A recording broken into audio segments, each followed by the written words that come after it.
Hey everybody, I want to do a video on my vision of Jesus Christ. It is my hope that after you hear this, if you haven't already, you'll accept Jesus Christ as your Savior, take Him into your heart and ask Him for forgiveness and ask Him to be the leader in your life. It will do wonders for you. All that uncertainty that's going on right now in the world, it all goes away. He'll take away any fears you might have, any concerns. Just put it on Him, and He'll take care of you. I know this. If you watch any of my videos, you know I had a near-death experience in 2012, and last year I had a vision of Jesus sitting in my living room. And it was something incredible. And I'll tell you a little bit about it. Okay, it was during a time last year, I had an umbilical hernia. If you're not familiar with that, it's when your muscles split and your insides kind of push out, and you have a big ball around your belly button. And it's quite unsightly. Went to the doctor said I was going to need surgery. Well, I'm a farmer, so I never take time to do anything. Well, I don't know if it got infected or what it got, but it got super red and sore to touch. I mean, it was just hurt really bad. I was beginning to wonder whether it was even a hernia or not, but it looked really bad. And when you touch it, oh, it hurt. And I knew I was going to have to do something pretty quick. But I got this urge, since my near-death experience, I've had this urge to read the Bible, to learn more about Father and Jesus. And I had this urge to fast. Now, I don't know if you've ever had a calling or had to do something, and I just felt I had to do this. I did, and I knew about how many days I had to do it.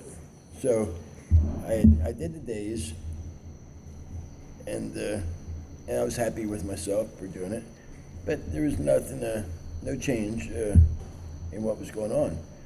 Well, one night, I got done work. After work that night, I jumped in the shower and not thinking anything, washed my hair, cleaned it, did real good, got out, and my wife was standing there drinking tea, playing on her iPad. I said, "Hey, hon, how you doing?" I always joke because all the animals come in the bathroom when I'm in the shower, and everybody seems to gravitate around in there. And I said, "How you doing?" And she turned around and dropped her tea, and her eyes got real big, and she just pointed at me, and I'm like, "Whoa, spider, what? What's going on?" We live in the country, so you never know when a spider might be hanging out on you or near you. And she said, and she kept just pointing at my stomach, and I looked down, and that umbilical hernia was gone. Crazy, I know. Well, during this time, also I was sitting on the couch watching, I keep forgetting the name of this video, but it's on YouTube. I was watching a video on YouTube. It's God's Firmament or Under God's Dome, something like that, a video. Pretty long video, very informative. And I'm an evangelical Christian, so I believe that the Bible is the Word of God. So I knew about the firmament. I wanted to learn more about it. Well, in this video, they get to a point where they're saying your eyes and your mind can make stuff happen. And so cool, I'm looking at it, and then they show this picture of these holograms, and you stare at them, and you look, and you can see the picture. Well, for some reason, I couldn't make this work. And they had this picture of black and white, reverse image of Jesus. And you stare at it. It said, stare at it for 30 seconds and then look away and blink, and you'll see, right? So I said, okay. So I thought it said stare for 4 seconds and then look away and blink. So I only looked at it for a brief second. I started blinking, and I'm not seeing anything. And I'm blinking as fast as I can. And all of a sudden, this vibration started shaking. Everything just started vibrating. I'm like, whoa, and clouds showed up. And not a lot of stuff freaks me out, but this was freaking me out a little bit. And I'm seeing these clouds, and it's like in a circle, going like this. Going in a circle, and there's just clouds. I mean, real clouds looking, like storm clouds. And then this starts in the center and starts opening slowly, and it's still spinning around in circles, and the center opens up. And it's like I am standing in this field. There's this pasture with a game trail, like a dirt trail, going down the center and then back into a whole wall of clouds, like storm clouds with different color lights in it, oranges and reds, and just like, you know, if you saw battle clouds, like a big cloud, like they portray on a cartoon almost. But this was, I mean, this was like I was standing in this field. Didn't feel any wind blowing or sunburn on me, but I was like standing in this field, and there was clouds behind it, and in the middle of in the pathway, Jesus was standing there in a white robe. He had tan skin, thin face, high cheekbones, beard, not too much unlike mine, but brown and tight, very well manicured beard, and he had long hair.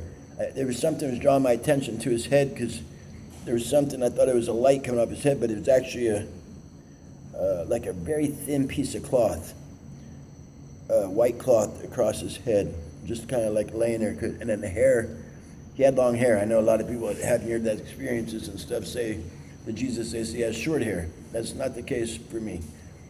Jesus I saw in this field had long hair. It came out about shoulder. You could see it coming out from the veil, where that cloth that come over came out, and he wasn't smiling, he wasn't frowning, but he was looking serious. But he was looking at me, and he was just staring at me, and I'm sitting there I'm just sitting with my jaw dropped. I mean, like in shock. But I'm standing there. It's like, it's grass everywhere, and it's such a big deal to me. I had artwork done with that picture. I had an artist in another country do the artwork, the picture of what I saw done in little tiles, mosaic, big picture for my new house. So,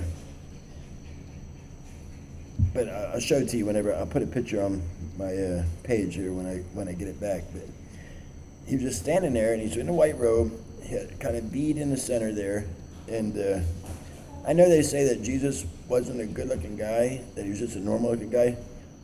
Jesus is a good-looking guy. He really is. He looked like he was about in his late 20s, maybe early 30s.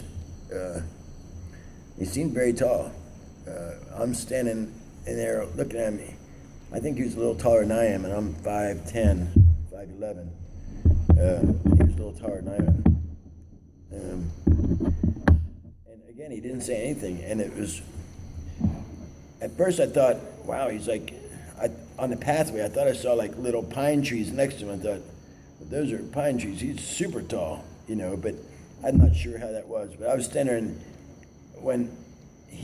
when I entered into that clouds there or whatever, or into that field, through that, I guess, a tunnel or opening, I was looking across the field. The pathway goes down, and I'm like on the far left side of the field, and he's standing in the middle of the pathway. It's like a little game trail, little dirt pathway that went straight back and then off to the right, and then back down into those clouds.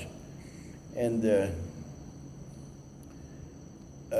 he's just standing there looking. I'm looking at, he's looking over towards me, just looking at me, and I'm looking at him at a right angle, going down. And then I guess I walked over.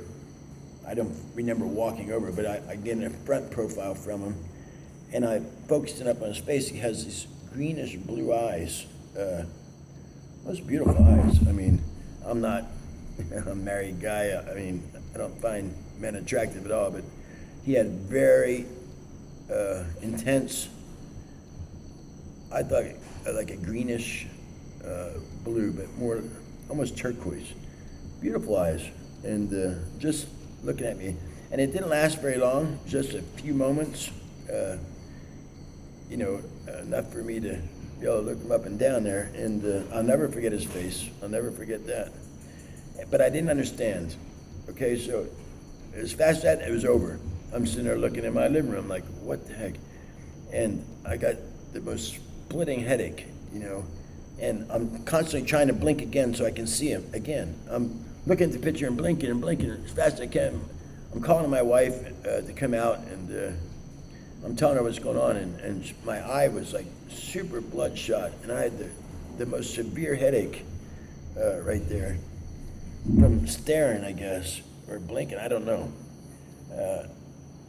But also at that time I was, and this is kind of funny, I was using an Alienware computer to watch that video, and that Alienware computer shot craps.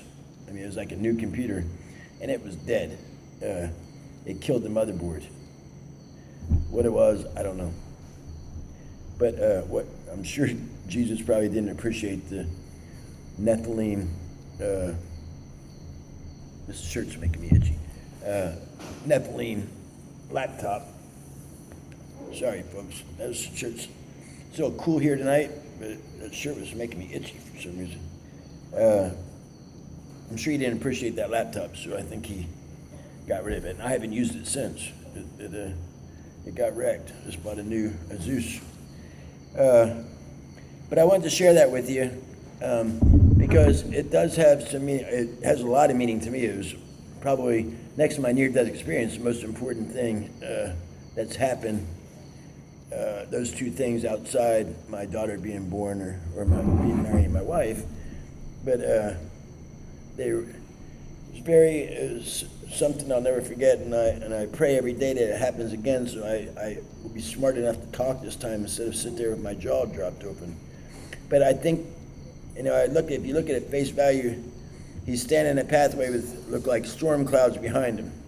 You can look at it saying, he didn't tell me this, but he's coming and behind him's a big storm. So maybe that's the rapture. I don't know. But I kept thinking there was something more to it. So one day we were recording, my wife was recording talking about my near-death experience and this vision. And for some reason we messed around with it and played it backwards, because I had heard that if you play this stuff backwards, it will tell whether you're telling the truth or not. Well, of course, I wanted to tell my wife. Of course, she believed me, but I'm going to say, watch, I think I can prove this to everybody that I'm telling the truth, and they won't hesitate to ask Jesus into their hearts. If I can prove it that way, there's no doubt about it, which I would love somebody to polygraph me so they would know, just so I know a lot of people now, they want proof of stuff. They want to know. Their faith isn't strong, so they want to have some kind of proof. I would love to do that for them. But we played it backwards, and lo and behold, you'll see the results are this 3-part video that I'm doing right now. All these different phrases, with me telling about this experience in reverse, and it's saying all these end time type things. It had stuff about like me, and then it also had tons of end time events using language and stuff and things that I don't know anything about. I mean, I listened to the whole Bible, but I didn't pick up a lot of this stuff, or I didn't understand it. But they're talking about all kinds of things. You have to watch these parts. They're phrases, but definitely about end time events. And I'm getting ready to work on part 3. I'll put that there, but part 1 and 2 are on there. I think like 5 people have watched part 1, and I think maybe 1 person's watched part 2. But it really is important. I think it's a prophetic message. I believe that God knew I was going to do that, and that was the message he was getting across. I don't quite understand. It's a little scary for me because I believe in the rapture, and these end time events sound like they're also referring to me, but it doesn't sound like I went anywhere. And I'm experiencing this. Or maybe it's a message for somebody else. I don't know. But check it out. That is my vision. And I was not asleep, folks. I was not doing drugs. I don't drink or do drugs. So it wasn't anything like that. And I don't have mental issues that I know of. Maybe I am crazy and I don't realize it. But no. Well, God bless you. God bless your family. Please ask God into your heart. If you need somebody to pray for you, I love praying for people. Just send me a note and I will be happy to do so. Read the Bible. If you can't get down and read all of it, go to 1 Corinthians chapter 15, verse 1 through 4, and check that out. Read it and believe it. All right. Love to all you. Bless you all. Take care.